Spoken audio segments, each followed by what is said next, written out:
Monsieur le ministre des collectivités territoriales, Monsieur le ministre des Finances, Monsieur le ministre délégué chargé des relations avec les assemblées, ainsi que vos collaborateurs, je vous salue. Chers collègues, veuillez recevoir mes salutations les plus distinguées. Monsieur le ministre, l'intersyndicale des travailleurs des collectivités territoriales ont déposé un préavis de grève depuis le 10 août 2022. Ça fait quasiment près de 120 jours, donc 4 mois, que vous avez reçu ce préavis de grève. Qu'est-ce que vous avez fait concrètement pour pouvoir satisfaire ces doléances ou à défaut pouvoir négocier pour obtenir de ces travailleurs qu'ils acceptent de retourner et rejoindre leur poste de travail? Monsieur le ministre, il s'agit de quoi par rapport à ces travailleurs? Il s'agit de la dignité du fonctionnaire. Le fonctionnaire, qu'il soit de l'État central ou un fonctionnaire local, ça reste un agent de l'État du Sénégal. Il réclame une revalorisation salariale. Je pense tout de même aujourd'hui qu'à l'heure où on parle de pétrole et de gaz dans ce pays, il semble que les finances publiques se portent très bien selon les dires de nos fonctionnaires. Donc je pense que cette revalorisation salariale devrait être tout de même une demande recevable. Le deuxième point, Monsieur le ministre, c'est l'application effective de la fonction publique locale. Alors là, j'ai un problème, Monsieur le ministre, parce qu'à la limite, c'est la loi. C'est la loi, et en l'occurrence l'article 29 de la loi sur la fonction publique locale, qui vous, à la limite, vous exige de prendre cette doléance en considération.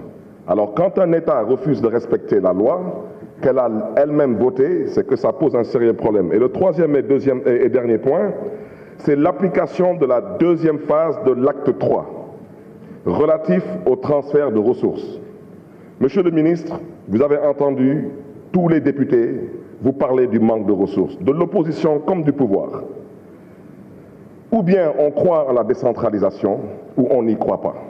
Au Maroc, il n'y a pas de secret, c'est une question de volonté politique. 33% de la TVA est reversée dans un fonds alloué aux collectivités territoriales. Au Sénégal, depuis plus de 20 ans, nous sommes à 7%.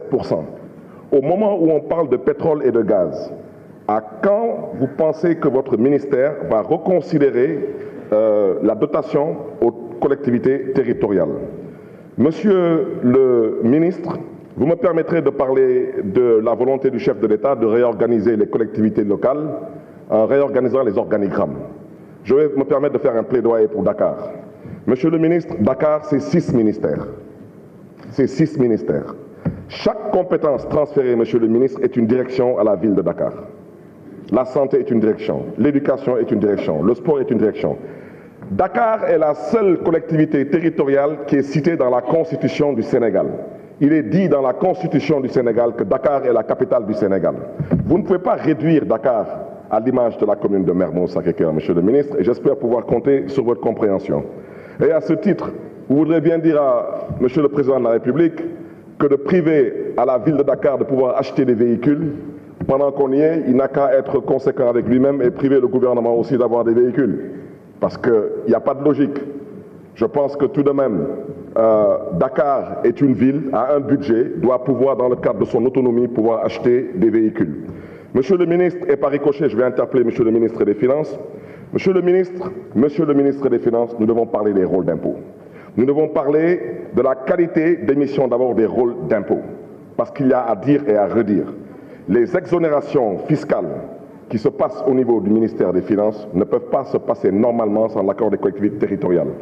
Alors, pour la CELVL, la contribution économique locale, valeur locative, et pour la CELVA, la contribution économique locale, valeur ajoutée, il faut qu'on en discute. Vous ne pouvez pas avoir recouvré une recette en 2021, devoir la reverser aux collectivités territoriales en 2022 et qu'en fin 2022, qu'on ait reçu 0 franc. Ça relève à la limite du sabotage. Je terminerai, Monsieur le ministre, par vous dire que la journée de la décentralisation du 8 décembre, présidée par le chef de l'État, nous comptons y être et je vous remercie pour cette invitation. Mais je souhaiterais vous dire que je ne suis pas membre de l'AMS. Je suis membre du REEL, qui est dirigé par le président Ousmane Sonko, maire de Ziguinchor. J'espère tout de même que vous aurez la courtoisie et l'aimabilité de bien vouloir nous inviter. Je vous remercie de votre attention. La parole est à notre collègue Abdou Dieng. Ndeye Fatou Guissé se rapproche.